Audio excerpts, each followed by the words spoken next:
आपका स्वागत है। मैं हूं आपके साथ दीप्ति।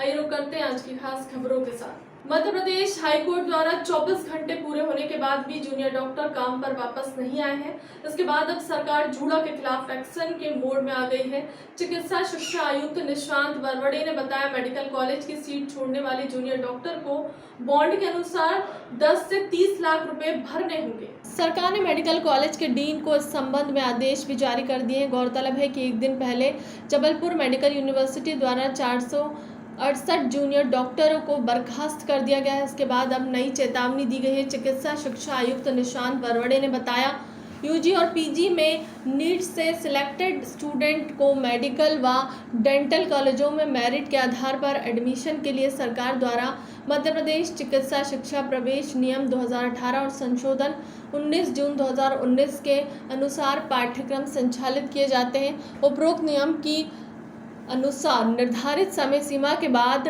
अभ्यर्थी द्वारा सीट छोड़ने पर उस पर बॉन्ड की शर्तें लागू होंगी। इंदौर, भोपाल समेत मध्य प्रदेश के सभी बड़े शहरों को अगले 2 दिन के लिए लॉक कर दिया गया है। भोपाल शहर शुक्रवार रात 8 बजे लॉक हुआ, जबकि इंदौर शाम 5 बजे ही बंद कर दिया गया। अब मध्य प्रदेश के सभी बड़े शहर सोमवार सुबह ही खुलेंगे। वैक्सीनेशन के लिए छूट रहेगी, बाकी सब बंद रहेगा।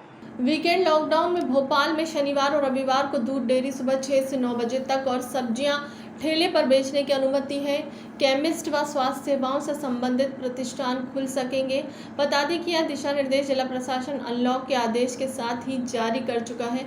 अब भोपाल सोमवार सुबह 6 बजे खुलेगा। इंदौर में सोमवार सुबह 8 बजे ही खुलेगा बाजार। राज्य सरकार 6 लाख से ज्यादा कर्मचारियों के वेतन वृद्धि पर लगी रोक हटाने जा रही है। 1 जुलाई को अधिकारी कर्मचारियों को वार्षिक वेतन वृद्धि का लाभ देना है। इस बारे में वित्त विभाग ने मसौदा तैयार कर मुख्यमंत्री सचिवालय को भेज दिया गया है। यहाँ मुहर लगाते हैं कि इसके आदेश जारी हो जाएंगे। इंक्रीमेंट लगाने से कर्मचारियों को एक मुश्त 1200 रुपये तो अधिकारियों को 3000 रुपये तक का फायदा होगा। इस भुगतान पर 150 करोड़ रुपए का अतिरिक्त वित्त भार आएगा। बता दें कि कोरोना संकट के चलते अर्थव्यवस्था चरमराने से कर्मचारियों का महंगाई भत्ता और वार्षिक वेतन वृद्धि आगामी आदेश तक रोक दी गई थी।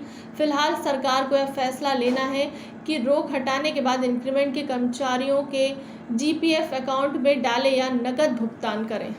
पर्यावरण बनाने और बचाने के सिस्टम कितना गंभीर है, उसकी छोटी सी झलक इस खबर में नजर आ सकती है। वन विभाग का दावा है कि मध्य प्रदेश में वर्ष 2014-15 से 19-20 तक 1638 करोड़ रुपए में 20 करोड़ 92 लाख 99,843 पौधे लगाए गए। यानी एक पौधा लगाने और उसके रखरखाव पर करीब 78 रुपए खर्च हुए। 6 साल में ज़्यादातर बड़ा हो जाना भी तय है, लेकिन भारतीय वन संरक्षण की ताज़ा रिपोर्ट कुछ अलग ही कहानी बयां कर रही है।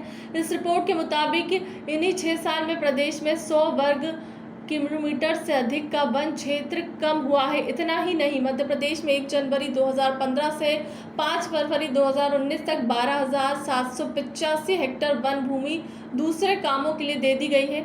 2 महीने पहले वन विभाग की बैठक में एफएसआई की रिपोर्ट का जिक्र भी हुआ है। हालांकि इस रिपोर्ट में यह भी कहा गया है कि 2005 के मुकाबले 2019 में ग्रीन कवर 1459 वर्ग किलोमीटर बढ़ा है। ब्लैक फंगस का ऑपरेशन करा लेने और हालात सुधरने के बाद भी अस्पताल से घर जा चुके मरीजों को और सावधानी बरतना जरूर है, क्योंकि मरीजों में ब्लैक फंगस का संक्रमण दोबारा मिल सकता है। ऐसे में जरूरी है कि प्रोटोकॉल के तहत 3 महीने तक नियमित रीलुक एंडोस्कोपी कराएं, ताकि दोबारा संक्रमण होने पर उसे बढ़ने से पहले ही खत्म किया जा सके। दरअसल शहर के सबसे बड़े हमीदिया अस्पताल में अभी ब्लैक फंगस के सबसे ज़्यादा 132 मरीज भर्ती हैं, जहां कुछ मरीजों में दोबारा संक्रमण पाया गया है।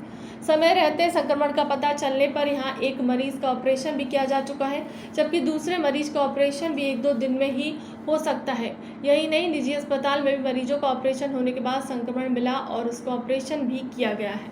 कोरोना की दूसरी लहर ऑक्सीजन का महत्व समझ गई है, लेकिन इसी दौरान पिछले 1 साल में शहर में 2000 से ज्यादा पेड़ काट दिए गए हैं। करीब 1000 तो अकेले स्मार्ट सिटी में कटे हैं। पर्यावरण सुरेश वाघमरेन के मुताबिक एक पेड़ एक दिन में 200 लीटर यानी 4 सिलेंडर के बराबर ऑक्सीजन देता है। इस हिसाब से 2000 पेड़ रोज 8000 सिलेंडर ऑक्सीजन दे सकते हैं।